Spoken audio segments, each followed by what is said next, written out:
Hello and welcome to the world's fastest gamer competition. It's day 3 and these 11 finalists are still working very hard to impress the guys here at the McLaren Technology Centre. Yesterday they had their first chance to race against each other at the Interlagos circuit, a full-length Formula 1 race. Here are the highlights.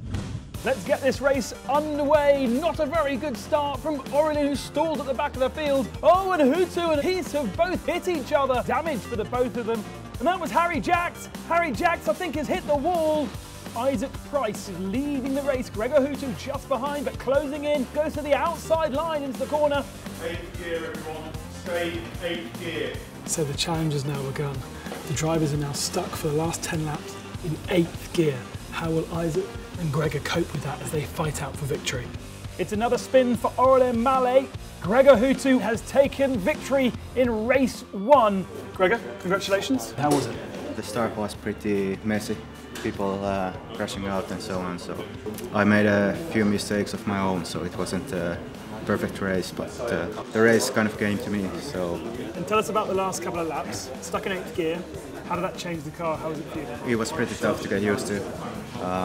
You have to brake a bit earlier in some places because you don't have the engine braking. But I seem to have good pace with it, so yeah, it was good.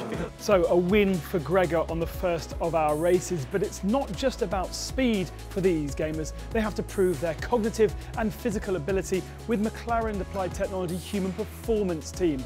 And that continues today with more physical tests. With squats and planks, we've been pushing the guys pretty hard today. To witness what's been going on here at McLaren Technology Centre with our world's fastest gamers, we invited an array of media to join us and interview, speak with our finalists and see what kind of tests we're going to be putting them through. Still speaking to new people and trying to explain just how big and cool this is quite a challenge vocabulary-wise, but it's good fun, This is kind of a bubble. But now we can see the exposure this is having, and that's really amazing. Today's race is a big challenge for our finalists. On R Factor 2, they'll be doing a full-length Indy 500. As we know, McLaren have a lot of history at the Americans' famous race. Neil Oatley joined us to explain the challenges Fernando Alonso went through in 2017. Neil, tell us what your role was at the Indy 500 this last year and what you would expect to see from our gamers today. My role at the race was largely looking after McLaren interests. Obviously, we used Andretti to run the car, and they had two very, very experienced race engineers actually operating on trackside.